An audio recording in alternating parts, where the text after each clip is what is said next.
Y nos vamos en primer lugar hasta Huesca porque conocíamos la muerte de un cuarto montañero en tan solo 3 días, en este caso en el Valle de Bielsa. Un rescate muy complicado porque fue de noche y en una zona de difícil acceso, Sara.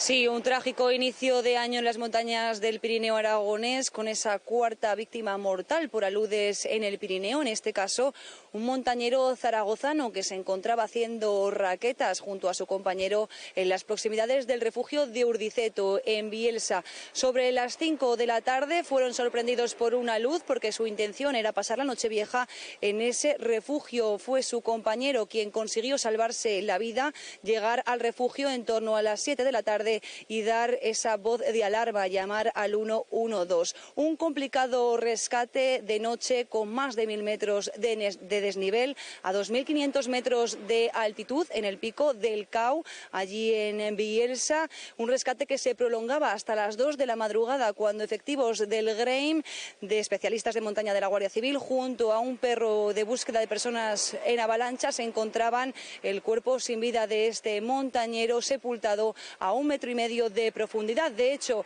no fue hasta la mañana de ayer, del día de Año Nuevo, cuando el helicóptero pudo recuperar el cuerpo y fue trasladado al Instituto de Medicina Legal de Zaragoza. Se trata, como decimos, de la cuarta víctima mortal en apenas una semana por aludes en el Pirineo. El pasado lunes, 3 montañeros, 2 de ellos también aragoneses, perdían la vida en Panticosa. Recordamos que sigue activo ese peligro por aludes en el Pirineo, un peligro que se encuentra en nivel 3 por encima de los 2200 metros y en nivel 2 por debajo. Así que los expertos piden extremar la precaución para que no vuelvan a ocurrir accidentes de esta categoría. Y precisamente vamos a fijarnos en ese boletín de riesgo de aludes que emite diariamente la Agencia Estatal de Meteorología y que, como nos decía nuestra compañera, establece riesgo notable para todo el Pirineo aragonés, para las 4 comarcas que lo atraviesan, y es ese nivel 3 de riesgo en cotas altas. A partir de 2200 metros de altitud hay capas de nieve inestables y también es peligroso por la acción del viento.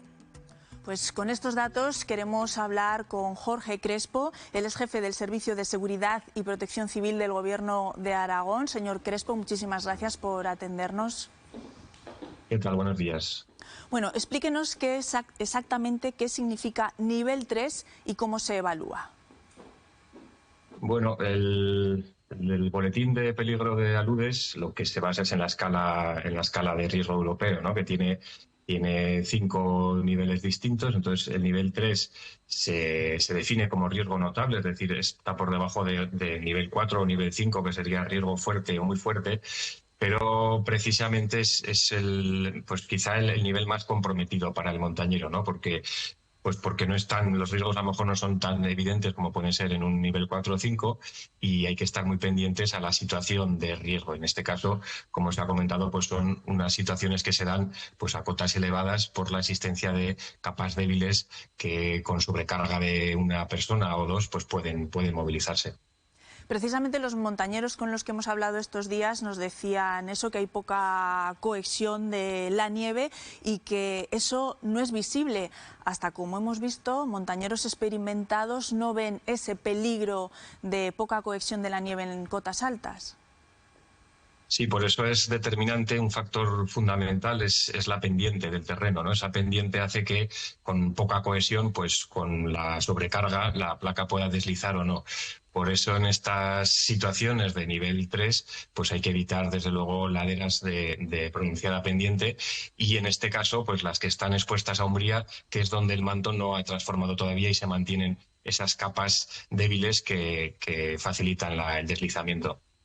Justo el lunes, cuando conocíamos a las pocas horas ese fatídico accidente con 3 montañeros sepultados por una luz en el Valle de Panticosa, el Consejo de Gobierno había aprobado 3 estaciones para controlar esos aludes, una de ellas precisamente en Panticosa.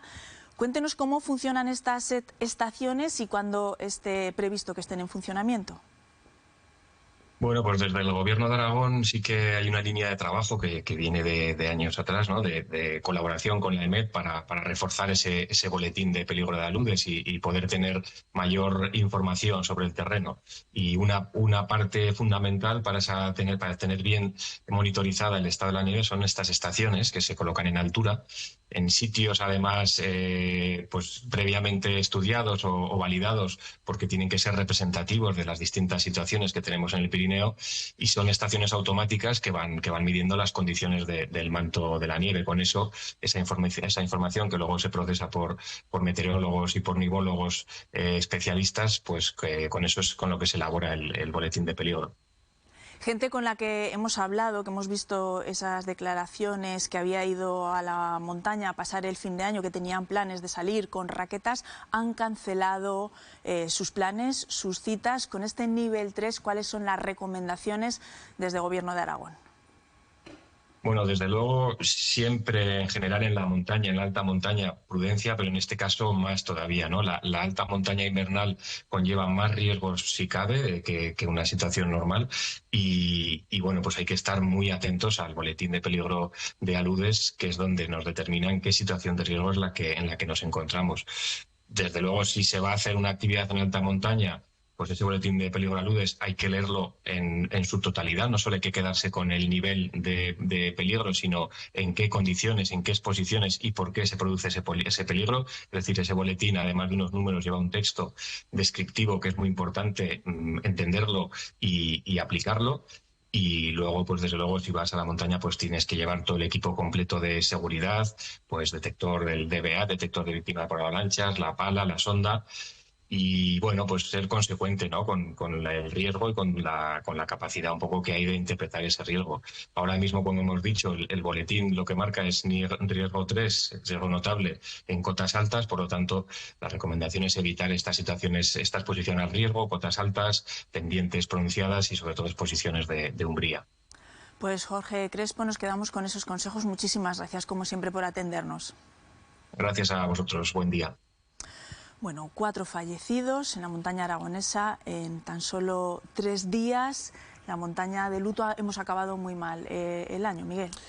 Bueno, a veces el invierno nos trae esto, ¿no? Junto a postales bucólicas estos días, informaciones tan duras de digerir y que nos tienen que volver a meter la cabeza en la realidad. La montaña no tiene memoria.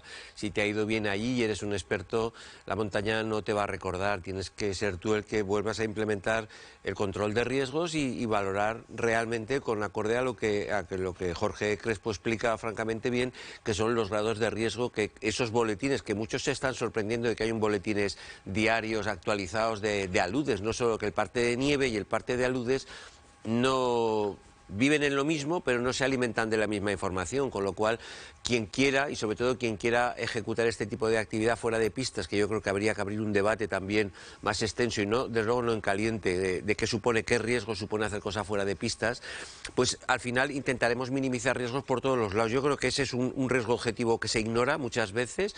Por otro lado, hay una pasión social y turística, cada día acude más gente a la nieve con buena preparación, media y nula preparación, por lo tanto se incrementa el número de riesgo, el número de accidentes y algunos con desenlace de muerte, por lo tanto que eso es un parámetro que es así, o sea, no hay otra, cuanto más gente hay más riesgo, eso es obvio. Y luego hay una responsabilidad compartida. Es verdad que nosotros, los medios de comunicación en general, informamos mucho, hacemos mucha pedagogía de forma previa para intentar que estas situaciones no lleguen, pero luego son decisiones personales amparadas por el quiero hacerlo, solo tengo este día, no hago esta valoración, no será para tanto y al final nos encontramos en lo que nos encontramos. Yo creo que todo confluye, hay mucha más gente que ahora hace montaña en estas condiciones y gente que se sale del estándar y lo hace fuera de pistas, que no es que esté prohibido, pero conlleva unos riesgos también. Y yo creo que sería bueno abrir esos debates de vez en cuando. Hombre, yo creo que la prudencia es fundamental, porque además hemos visto que hasta los montañeros más experimentados pueden ser víctimas en una tragedia como la que se ha vivido estos últimos días de 2025. Al final es toda la responsabilidad, ¿no?, de cada cual a la hora de afrontar este tipo de actividades, pero nos están alertando desde el Gobierno de Aragón, desde las personas que están elaborando esos riesgos de aludes, que con 3 es verdad que es más comprometido porque igual si el nivel es más alto, 4 o 5, que ya sabes que hay un riesgo mucho mayor, igual ya ni siquiera lo piensas. Sin embargo, con el 3, si eres una persona que está más acostumbrada a montaña, evidentemente, si no tienes experiencia, yo creo que viendo cómo está el Pirineo, lo mejor que se puede hacer es mantenerse alejado de este tipo de actividades.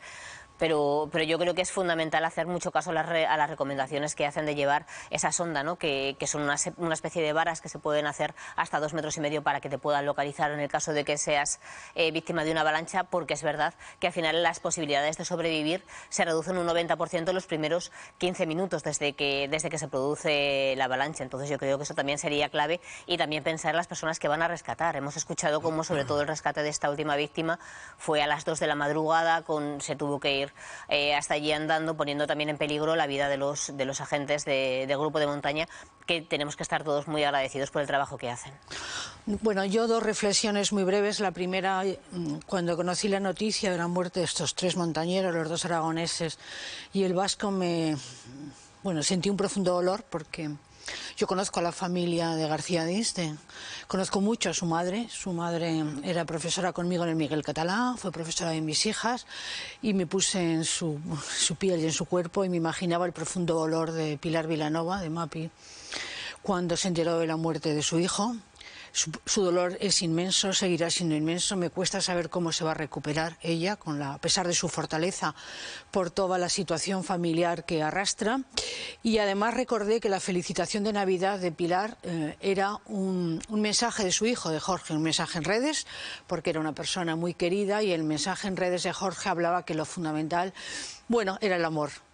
Y entonces yo creo que así lo vamos a recordar, porque era un mensaje que decía: no son las vitaminas para curarnos, para seguir viviendo, creo que lo fundamental es que nos tengamos cariño, que nos tengamos amor.